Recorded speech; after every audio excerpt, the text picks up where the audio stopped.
जालन्यात भरदिवसा घरफोडी करणारा सराईत गुन्हेगार तालुका पोलीस आणि स्थानिक गुन्हे शाखेच्या पोलिसांनी 24 तासांच्या आत जेरबंद केलाय।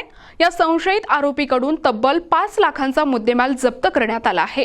2 दिवसांपूर्वी जालना शहरातील चौधरी या ठिकाणी भरदिवसा घरफोडी करून घरातील सोने आणि रोख रक्कम या चोरट्यांनी पळवली होती। या प्रकरणी जालन्यातील तालुका पोलीस ठाण्यात गुन्हा दाखल करण्यात आला होता। पोलिसांनी भरदिवसा चोरी करणाऱ्या सराईत गुन्हेगाराला 24 तासांच्या आत बेड्या ठोकल्या असून त्याच्याकडून 5 लाखांचा मुद्देमाल जप्त केलाय। तर जालना जिल्ह्यातील अजून 5 ते 6 घरफोडीचे गुन्हे या आरोपीकडून उघडकीस येण्याची शक्यता आहे।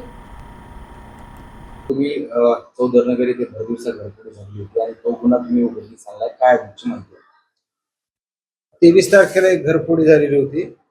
रेखा सदडेकर म्हणून आहेत, त्यांच्या घरी घरफोडी झाली होती। दिवसाची घरफोडी होती आणि त्यामध्ये साधारणपणे 5 लाख रुपयाचा माल चोरीला गेलेला होता। सोन्याचे दागिने होते आणि आमच्या टीम पोलीस स्टेशन तालुका जालन्याचे पीआय आणि स्थानिक गुन्हे शाखेचे पीआय यांनी त्यांची एक संयुक्त टीम तयार केली होती या गुन्ह्याच्या तपासासाठी। आणि अन्य शहरामध्ये घरफोडीचे गुन्हे घडलेले होते।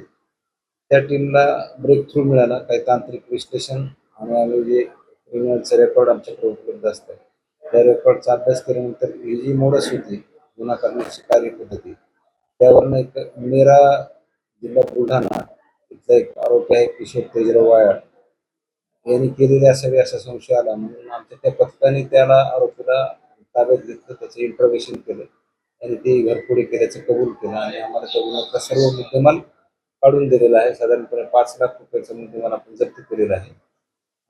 आरोपीला काल कोर्टासमोर हजर केला असता 28 तारखेपर्यंत पोलीस कस्टडी रिमांड दिलेली आहे। त्या दरम्यान अजूनही काही घरफोडीचे गुन्हे उघडकीस येण्याची शक्यता आहे जिल्ह्यामध्ये। त्या दृष्टीने आम्ही प्रयत्न करत आहोत। माननीय पोलीस अधीक्षक श्री अजय कुमार बन्सल सर, अपर पोलीस अधीक्षक आयुष नोकानी सर यांच्या मार्गदर्शनाखाली तालुका पोलीस ठाण्याचे पोलीस निरीक्षक श्री सुरेश नोनी साहेब, पंकज जाधव साहेब आपले स्थानिक गुन्हे शाखेचे पोलीस निरीक्षक आणि त्यांच्यासोबत जी टीम आहे त्या टीमने ही कामगिरी केलेली आहे। एपीआय अतुल पाटील, स्थानिक गुन्हे शाखेचे हेड कॉन्स्टेबल कैलास खार्डे, जगदीश बावणे, मानसिंग पवार, विलास आठवळे, तालुका पोलीस स्टेशनचे भडांगे, विशाल काळे, जायभये, बाळू ढाकणे आणि या टीमने हा गुन्हा उघडकीस आणलेला आहे, आरोपी अटक केलेला आहे।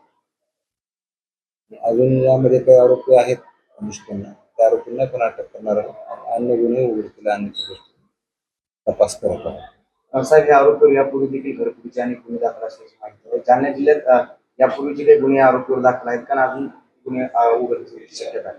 जालना जिल्ह्यामध्ये या आरोपीवर खूप गुन्हे दाखल आहेत। त्याचा रेकॉर्ड कंपाईल करायचं आम्ही काम करत आहोत।